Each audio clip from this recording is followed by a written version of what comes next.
lidah kita bila masa. Bila masa tanpa bagi warning. Tak kena. Sebab apa? Dia wujudnya macam api dan sekam. Tiba-tiba sekam terbakar. Bila tiba-tiba dia hangus amalan kita. Takut.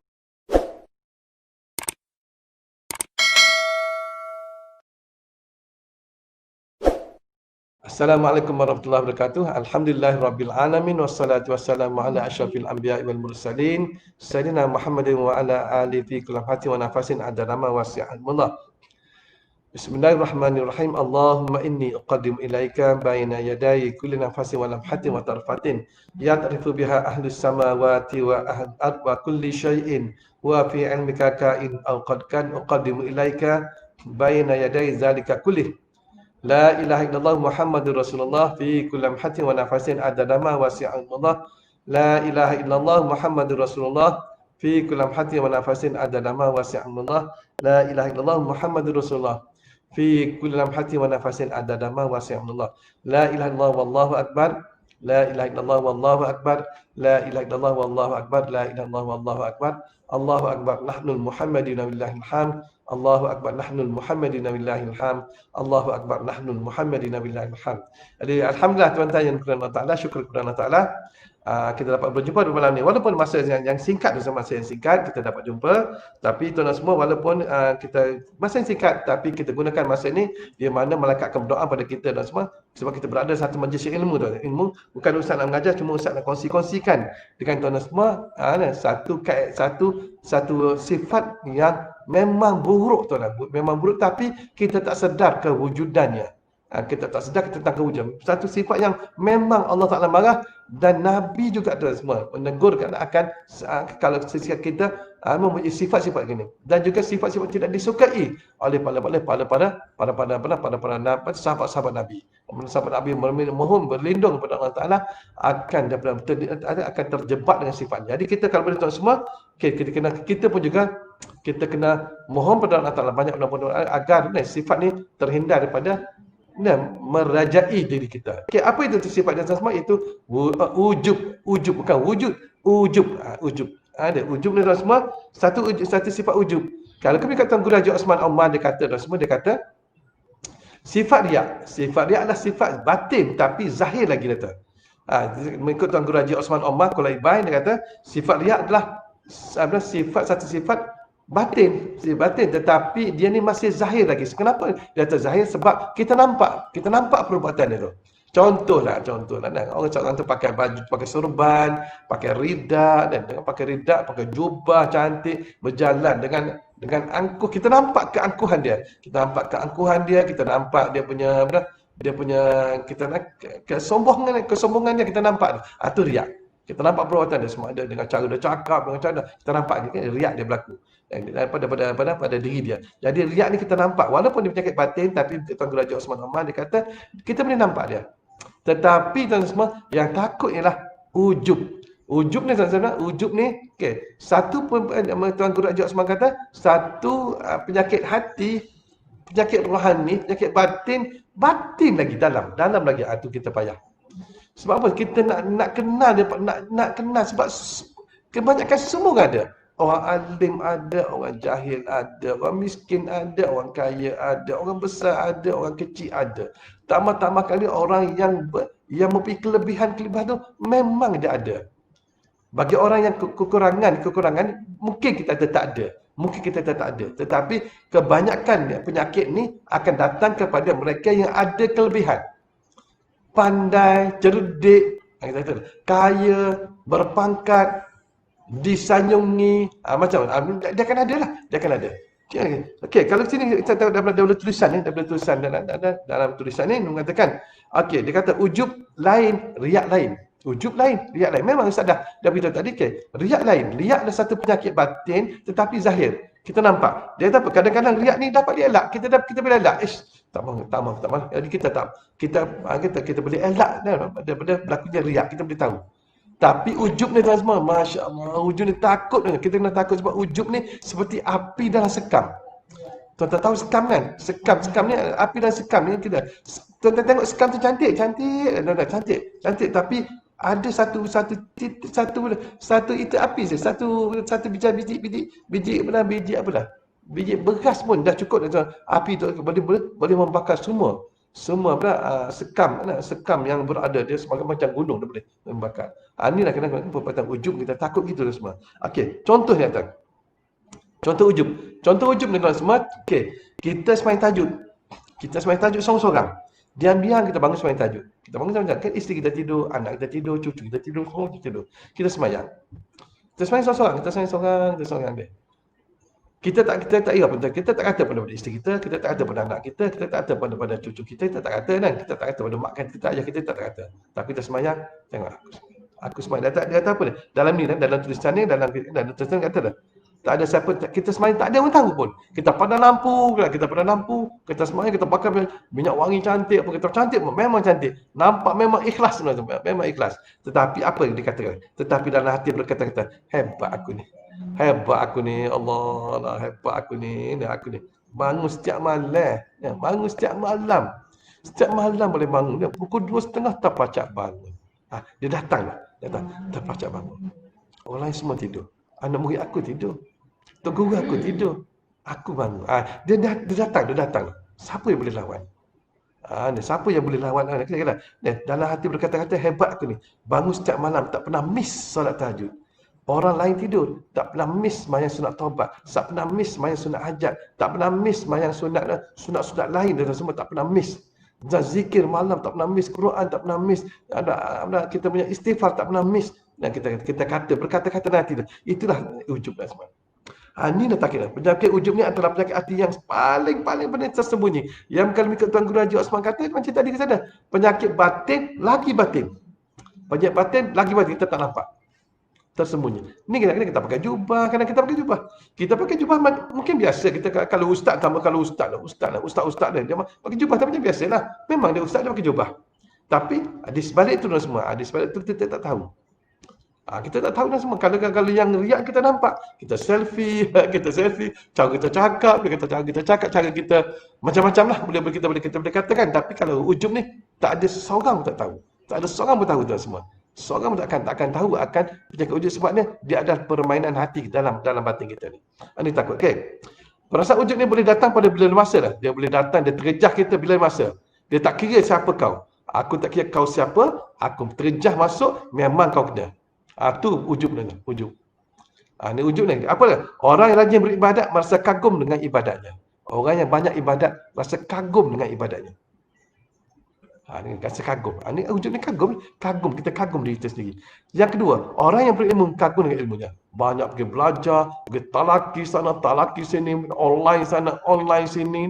Pergi menadah kita, belajar kitab sana, menadah kitab sini, pergi pondok sana, pergi pondok sini. Makin dia kagum dengan keilmuan dia. Apa lagi dia kata? Orang yang cantik kagum dengan kecantikan dia. Cantik Allah comelnya, ada comelnya. Semaknya kalau orang lelaki semaknya Allah dengan janggut dia apa dia dengan teling rambut dengan rapinya dengan spek mata dengan macam-macam lah. Dan dia rasa kagum dengan kecantikan dia. Orang yang berdakwah kagum dengan dakwahnya. Bagi ceramah orang tengok semua kan tak ada satu orang bertidur. Masya-Allah tabarakallah. Tak ada satu orang bertidur. Ada ustaz dah betul sikit duduk ada kan. Tak ada satu orang bertidur. Dalam ceramah saya semalam, Alhamdulillah. Dia sandarkan dengan Alhamdulillah. Alhamdulillah. Tak ada satu orang pun tidur ceramah semalam. 1,000 orang ni, 1,000 orang. Tak ada seorang bertidur. Dalam hati dah ada dah. Dia kagum dengan dakwah dia. Dia kagum dengan pengajaran dia. Dia kagum dengan ceramah dia. Dia kagum dengan pencerahan dia. Dia kagum dengan penerangan dia. Sama ada melalui WhatsApp, sama ada mencari cakap-cakap terangan, cara-cara ceramah, semua kena. Melalui Telegram ke, melalui SMS ke, semua kena. Melalui penulisan pun kena. Kalau orang yang buat dakwah. Kalau orang yang kata yang dermawan, kagum dengan dermawan dia. Kagum dengan dermawan dia kena. Jadi ustaz tak mau kata lah pada siapa dan semua. Tapi kalau bila kita menderma, sudah. Takut. Walaupun saya buat ni kerana Allah Ta'ala. Saya buat ni kerana Allah Ta'ala. Bukan kerana orang lain saya buat ni. Saya nak bantu umat Islam. Saya nak bantu saudara saya nak bantu orang miskin. Ramai orang miskin di kampung, di sana, di sini. Kita nak bantu dia. Mereka ni. Kita niat. Kita cakap itu dia. Kita nampak je. Tapi dalam hati kita ni, Allah Ta'ala, kita tak tahu. Tapi Ni ustaz nak beritahu ni bukan nak kenakan sesiapa tak, tapi berhati-hatilah. Takut benda ni sebab tu dah ujub ni dia akan terjah kita bila dah masa. Tak ada bagi warning dah. Kalau riak ni nampak warning, boleh warning lagi. Orang boleh warning kita. Ustaz tu, kena macam mana tu? Nampak semacam ni jalan ni. Orang boleh tegur kita. Tapi ujub tak ada satu orang. Kita pergi semayang masjid tu. Kita pergi semayang masjid. Kita dengan sujud kita lama, dengan nampak khusyuk kita khusyuk. Allah, dan orang lain semua tak khusyuk, aku sana. Tamu kalau imam pula dengan bacaan dengan bacaan dia, masya-Allah tabarakallah, sedapnya, ada orang lain semua aku lain tak sedap, aku sorang sedap.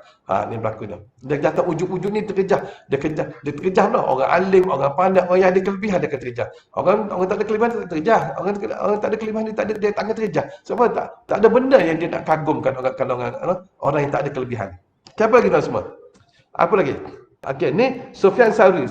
Sufyan As-Sauri dia kata apa dah semua? Ujub adalah perasaan kagum pada dirimu sendiri sehingga kamu merasa bahawa kamulah lebih mulia dan lebih tinggi derajat.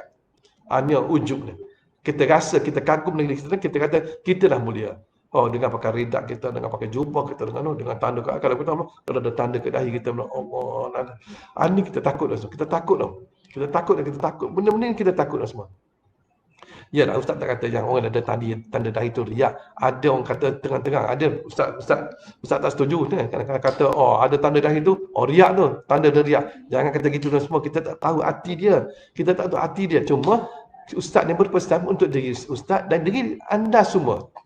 Sama berpesan-pesan, sama ingat mengingati. Sebab ustaz beritahu tadi kan, ujub datang dia terjah kita bila masa. Bila masa tanpa bagi warning. Tak kena. Sebab apa? Dia wujud ni macam api dan sekam. Tiba-tiba sekam terbakar. Bila tiba-tiba dia hangus amalan kita. Takut gitu. Okey. Apa lagi tuan semua? Kalau ada satu ulama dia katakan, kalau aku tidur tanpa tahajud dan bangun dalam keadaan menyesal adalah lebih baik dari aku bertahajud tetapi merasa kagum dengan amalan tahajud tadi. Dia kata apa? Dia kata lebih baik dia tak bangun sembahyang tahajud, dia tidur sampai pagi. Daripada dengan keadaan menyesal dia bangun, Allah aku tak sembahyang tahajud semalam. Aku menyesal aku tak sembahyang tahajud mana Allah, apa ya Allah, aku ni banyak dosa aku ya Allah, aku tak dapat bangun sembahyang tahajud ni. Aku banyak dosa ya Allah. Dia lebih baik daripada dia dapat bangun sembahyang tahajud tapi dia kagum dengan solat tahajud dia. Ni satu sahabat ni. Seorang sahabat Nabi, Abu Ubaidah Al-Jarrah yang menjadi imam, setelah selesai bila berkata, syaitan sentiasa menghasut aku supaya aku merasa ini lebih hebat. Aku ini lebih hebat dari orang yang di belakangku. Aku tidak mahu jadi imam sampai bila-bila. Dia kata dia takkan jadi imam sampai bila-bila. Sebab syaitan dah ganggu dia nak beritahunya, mu ni hebat ni. Ubaidah dia kata Ubaidah, mu ni hebat. Bacaanmu sedap. Dengan gaya kamu sedap lagi, dengan gaya semua lebih hebat daripada orang lain, maka dia berkata apa dah? Dia kata aku tak akan jadi imam sampai bila-bila. Inilah tuan semua. Okey tuan semua, ingatlah tuan, kita kena ingatlah. Jadi sebagai satu cara kita nak selesaikan masalah sebagai kita nak selesaikan masalah ujub, kita kena rasa tak kena rasa apa dah semua. Semua kelebihan Allah Taala bagi ialah daripada Allah Taala semua. Semua kelebihan yang ada pada kita, semua kelebihan yang ada yang dianugerahkan oleh kita, oleh Allah pada kita adalah semuanya milik Allah Taala. Bukan milik kita semua. Semua adalah majazi, pinjaman semua. Semua adalah majazi, tidak kekal semua. Kelebihan kita, kepandaian kita, kedermawan kita, apa lagi, kehebatan kita, kegagahan kita, keharmonian kita, kemurnian kita, kecantikan kita, semua adalah anugerah daripada Allah Taala dan semua dalam bentuk pinjaman, majazi, pinjaman, tak kekal kepada kita dan bukan mutlak semua. Bukan mutlak dengan apa yang kita miliki. Okey? Rasulullah SAW bersabda tuan semua, apabila seseorang lelaki sedang berjalan dengan memakai baju yang kemas dan rambut yang disikat menyebabkan dia rasa kagum dengan pakaian dan dandanan rambutnya, yang ini perasaan lawa, rasa comel, lalu Allah tenggelamkan dia ke dalam muka bumi dan dia terus ditenggelamkan sampai hari kiamat. Hadis riwayat Bukhari dan Muslim.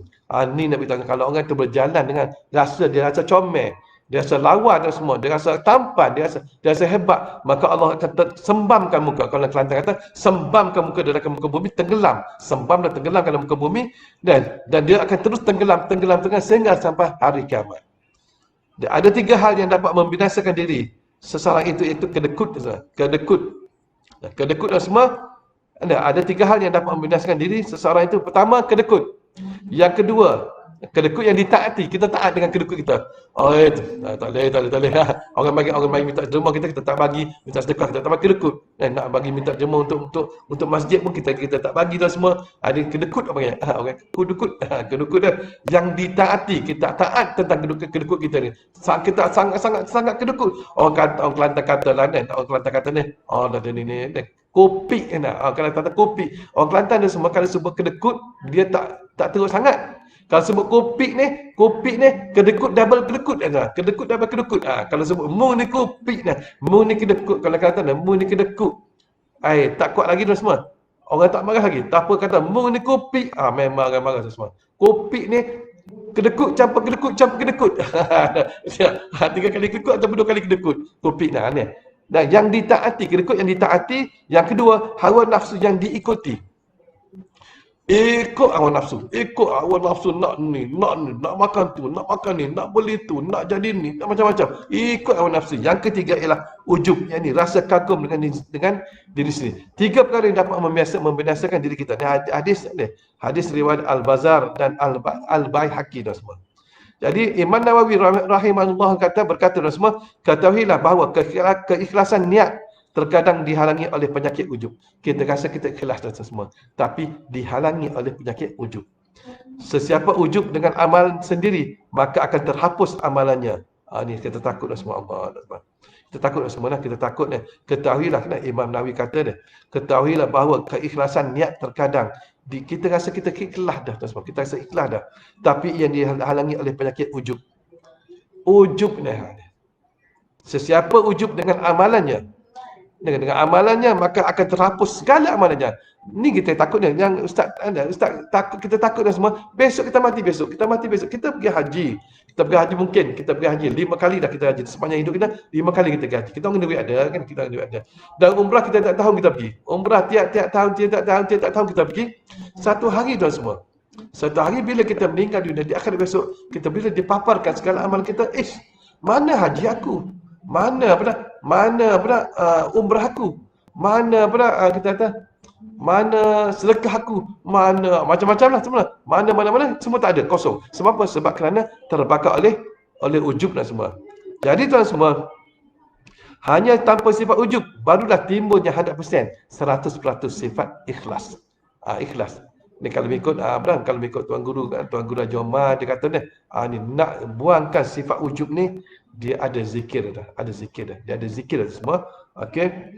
Hanya pertama tuan semua, kalau kita nak kurangkan, nak hapus 100%, ustaz kata tak berani. Tapi kita nak kurangkan kehadiran, kewujudan ujub dan semua. Okey, pertama kena banyak beristighfar, mohon ampun kepada Allah Taala setiap kali terdetik kita rasa kehebatan diri kita, terasa ni tuan semua, terus astagfirullahalazim. Yang kedua, menganggap semuanya dari Allah Taala. Bukan menganggap lah. Kita kena rasa lah. Kita kena rasa. Kalau anggap ni masih anggap Allah Taala. Tak. Kita kena beritahu diri kita, ni semua kelebihan yang Allah Taala bagi kepada aku lah anugerah daripada Allah Taala. Bukan daripada aku. Aku tak ada apa-apa, semua daripada Allah Taala. Aku ni semuanya makhluk yang dijadikan oleh Allah Taala, yang serba lemah, miskin, apa, fakir, semua daripada kita. Okay. Yang ketiga, berdoa mohon minta bantuan kepada Allah Taala. Kena minta. Bangun malam-malam minta. Ya muqallibal qulub sabbit qalbi ala din. Ya muqallibal qulub sabbit. Kita minta kepada Allah Taala, wahai Tuhan yang membolak-balik hati kita. Allah Taala boleh balik. Allah Taala boleh jadikan kita ni, hari ni kita baik, besok jadi jahat. Pagi kita Islam, petang kita kafir. Allah Taala boleh buat dah semua. Allah Taala boleh buat, kita tak boleh buat apa dah semua. Bila boleh ketentuan Allah Taala macam tu dah semua, pagi kita buat amal. Cantik punya amalan. Pergi office saja, masuk office saja kita dah kuasa lah. Kita dah kuasa. Allah Taala boleh buat. Sebab tu kita doa ya muqallibal qulub sabbit qalbi ala dinik, kena ada. Okey, boleh insya-Allah. Kita takut dah semua ni, takut ni. Contohlah kita buat amalan daripada umur 15 tahun sampai sekarang umur 60 dah semua. Bayangkan dengan ada ujub satu dah. Ada ujub satu dah semua terbatal pada amalan kita umur 15 tahun sampai ke umur 60. Kita nak dah semua. Kita nak. Jadi di sini panduan panduan yang dikatakan ialah cara kita nak mengurangkan sifat wujud dan zat semua ialah pertama banyak istighfar. Banyak istighfar, mohon ampun kepada Allah Taala. Dan setiap kali terdetik, bila terdetik lah, tak apa dah semua, bila terdetik kalau mengikut Ustaz dah tanya dah, Ustaz dah tanya Tuan Guru Haji Muhammad Silah, Tuan Guru Haji Muhammad Silah, dia kata bila terdetik saja kita dah, aku ni hebat ni, terus kita astagfirullahalazim, astagfirullahalazim, dia Allah Taala tak ambil kira lagi. Dia tak mikir lagi apa yang terdetik dalam hati kita tadi. So astagfirullahalazim, astagfirullahalazim, ya Allah. Ampun dosa aku terdetik. Kita sembahyang maghrib lah, sembahyang tahajud lah. Tiba-tiba dia dah tahu aku ni hebat ni. Dalam hati astagfirullahalazim, astagfirullahalazim, dalam hati astagfirullahalazim. Allah ampun dosa aku, ya Allah, ampun dosa aku. Kita teruskan. Jangan terbawa-bawa. Jangan terbawa-bawa dengan sifat-sifat wujud tadi. Itu dia punya kalau ikut Tuan Guru Haji Haji Muhammad Silah, Tuan Guru Haji Muhammad Silah dia kata macam itulah. Jadi kalau ikut Tuan Guru Haji Muhammad, dia suruh kita zikir la ilaha illallah. Dosa kita zikir Allah 70,000 kali. Ya, 70,000 kali dan setelah itu 70,000 kali la ilaha illallah, la ilaha illallah. 70,000 kali. Habis 70,000 ada lagi, buat lagi 70,000 kali. Ada lagi, buat lagi 70,000 kali. Ada sampai dah hilang sifat wujud tu, dah tak ada dah sifat wujud maka tuan-tuan boleh berhentilah. Berzikir kalimah la ilaha illallah. Atau ikut Tuan Guru Haji Muhammad katalah. Ada lagi lah benda-benda yang mana Ustaz tak boleh nyatakan dalam ni lah. Kalau tuan-tuan datang jumpa Ustaz, mungkin Ustaz boleh sembang-sembang kat rumah Ustaz ke, Ustaz cerita lah. Apa ke Tuan Guru aja dia. Okay. Kalau mung buat 70,000 kali, tak hilang kat sifat wujudmu, mung kena buat ni. Itu kita tak kena datang. Ustaz tak boleh cakap cara umum. Tuan-tuan kena datang jumpa Ustaz lah. Di rumah nanti Ustaz akan beritahu apa yang Tuan Guru beritahu. Itulah. Dia katalah. Dah sekali apa dia kata? Tak hilang juga muzikir. La ilaha 70,000 kali. Tak hilang juga kata. Apa dia kata? Mungkin kena terjun car lah. Terjun car. Maksudnya terjun dalam air longkang lah. Air longkang. Air lumpur lah. Air lumpur. Terjun. Kalau tak hilang lagi dengan zikir 70,000 la ilaha. Jadi insyaAllah. Jadi sama-sama kita berdoa kepada Allah Ta'ala agar Allah Ta'ala lindungi kita daripada sifat ujub dan sifat ujub. Yang mana sifat ujub ni akan membangkangkan segala amalan kita tanpa kita sedar. Kena ingat tuan semua, kena ingat kita semua ujub ni akan datang kepada orang yang ada kelebihan. Orang tak ada kelebihan tak datang. Orang miskin tak ada pun dia asyik menangis pada Allah Ta'ala, minta duit, minta apa, minta Allah Ta'ala aku nak duit, aku tak mampu, tak ada. Tapi kalau orang yang kaya, aku kaya, aku kan, orang keliling rumah aku semua miskin.